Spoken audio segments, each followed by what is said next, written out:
If your Lenovo ThinkPad P1 won't display anything after turning on, this video covers reliable troubleshooting techniques, repair options, Windows recovery, and command line solutions to fix the black screen issue. A lot of errors pertain to this problem, and we're going to go ahead and jump into what should hopefully be a pretty straightforward process, guys. And we're going to go ahead and jump right into it. First thing I'd recommend doing would be to actually go ahead and boot to the troubleshooting utility on Windows 11. So if you do a hard power off 3 times in a row, Windows should automatically attempt to launch the startup prepared utility. And if it doesn't find anything, it will give you the option to select advanced settings, in which case it will take you to a screen that looks like this. Now, if it does not take you to a screen that looks like this, or you're unable to get to that, you can also download the Windows 10 Media Creation Utility, or Windows 11. They probably will make a creation utility for Windows 11 at some point. And it doesn't really matter, you can actually run the Windows 10 utility on Windows 11 as far as I'm aware. And you should be able to run the troubleshooting utilities built in within it. So you just would go ahead and download it to an ISO file and then burn it to a DVD or USB. It'd have to be about 4 gigabytes or more. It couldn't be a small USB flash drive, and it couldn't be a CD. It'd have to be a DVD. And then you'd boot your computer from it. So depending on the computer manufacturer, you'd have to tap a different key on your keyboard in order to launch that menu, in order to select what boot drive you want to go off of. So it could be anything between the escape key, F2, F8, F12, for example. And those are the function keys on the top of your keyboard. So you may have to just do a little bit of trial and error. Shouldn't take you more than a couple minutes. Googling it would probably be best before you even begin. But anyway, we're ready to go ahead and jump right into it. So we're on the choose an option page. So these will look very similar whether you're booting from it directly within Windows itself, or if you're plugged in a USB flash drive with the media creation utility installed and you selected the recovery option. So when you are setting up your Windows 11 installation or Windows 10, depending on the drive you're using, there should be an option to repair your computer in the bottom left corner of the dialog window, one of the first screens that comes up. You go ahead and select that, and then it would take you to a troubleshooting screen like you see here. And you want to go ahead and select troubleshoot, reset your PC, or see advanced options. And then there are going to be a whole bunch of options in here that we're going to explore in today's video. The first one, we're going to actually go underneath advanced options, and then select startup repair, fix problems that keep Windows from loading. So go ahead and select that first.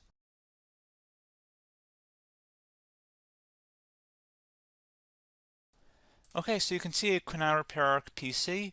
That was our first option we could try. Something else, if we go back into advanced options here, and then select troubleshoot, we're going to go underneath advanced options again. You can go ahead and actually access safe mode by selecting startup settings. And then if you select the restart button, you have the option on the screen select safe mode with networking, which will give you a key on the screen. It'll tell you which key to press to enter that. I believe it's the F7 key. It'll do that for you. I'm not going to go over that in today's tutorial because I don't really want to go into safe mode, but you're more than welcome to attempt that by going into here and then selecting restart. Again, it'll launch another screen. It'll say what key do you want to press, and it'll give you like 7 or 8 different options, and you want to select safe mode with networking. There's also an option for a command prompt too, but that's going to be something we're going to cover later in this video, and we don't even have to go through that in order to access it. So that's why I'm not going to really push for that, because unless you know exactly what's causing the problem, you probably don't need to go into safe mode. Unless you're trying to recover files, in which case then you definitely can go into safe mode, but we're trying to actually recover our computer here. So I hope that makes sense. Something else we can also try here as well would be to uninstall updates, remove recently installed quality or feature updates from Windows. So if you go ahead and select that, you can uninstall the latest quality updates, which generally is the more day-to-day updates. Feature updates are the less regularly released ones, like the big ones.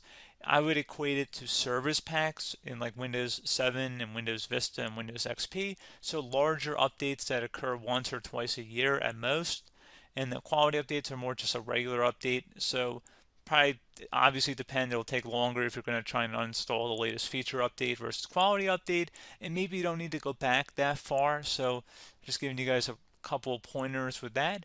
Something else you can also look at here, and we're going to jump into the command prompt in a little bit, but you can select System Restore, which will use a restore point recorded on your PC to restore Windows. And this is something I would highly recommend here, guys. So select Next.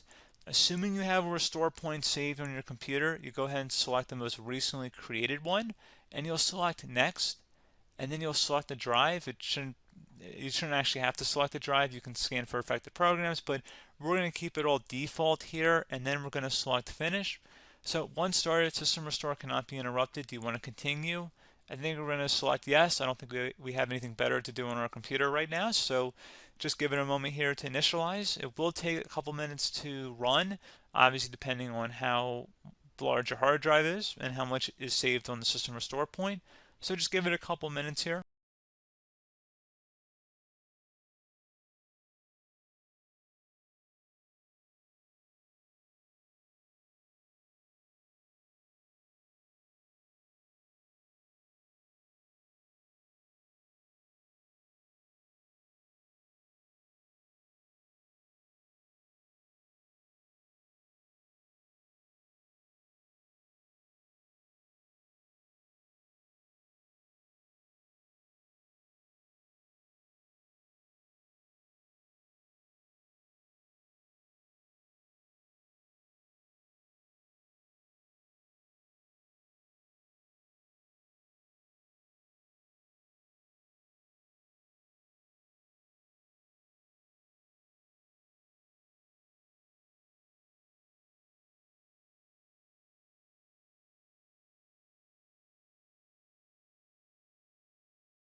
Okay, so you can see the system has been restored successfully.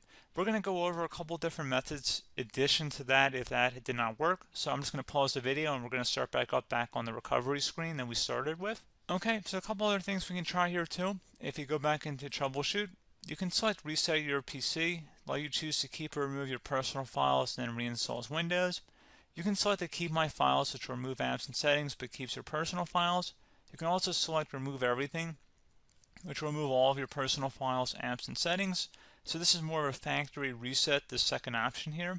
First option, it should not delete all of your personal files. However, it will pretty much clear most of your programs, and keep in mind, there's no guarantee that your information, number one, is even still available and easily recoverable on your computer to the point that you actually would be able to recover anything. And the second point is that there's always a chance that it won't actually recover and it will just do a factory reset anyway. So there's no guarantee that actually would keep your files anyway. So I would recommend trying to get a recovery tool and backing that up first before selecting it anyway.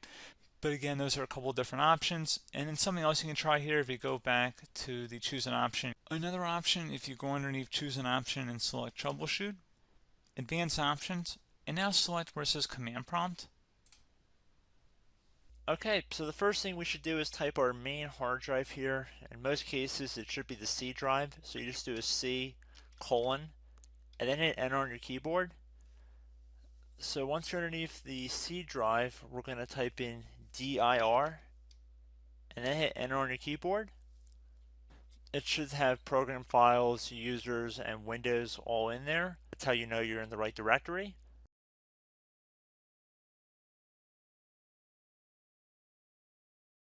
In some cases, it might be the D drive as well, so just keep that in mind.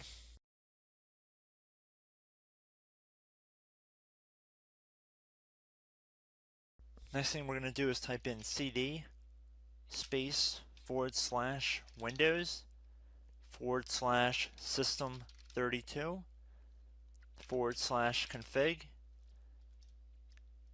and then you're going to hit enter on your keyboard.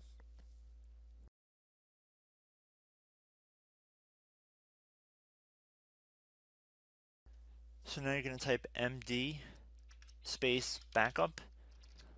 If you've seen other tutorials, it might also say to put down md backup.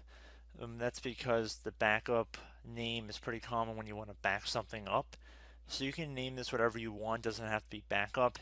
So if you've already made a backup folder in the past, you could do backup 1, for example.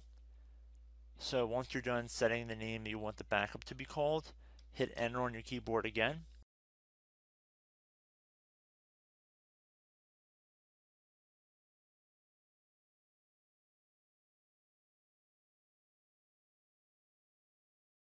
At this point you want to type copy, C-O-P-Y, space, then you want to do the star symbol above the 8 key, then do a period or a dot, whatever you want to call it, then another star sign, and then another space, and then type backup, and then hit enter on your keyboard.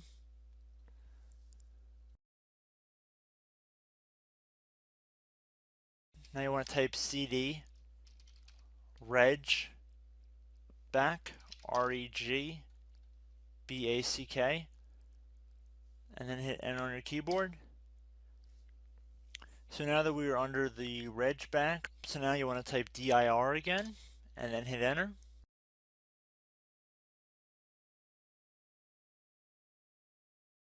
So now at this point we're going to type copy again. So copy, space, star sign,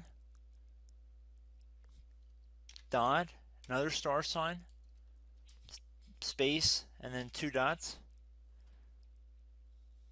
So we're going to type copy, space, star sign, dot, sign, star sign, dot, dot, and then hit enter on your keyboard again. So for overwrite, you want to overwrite all. So type A on your keyboard, so capital A, and then hit enter on your keyboard.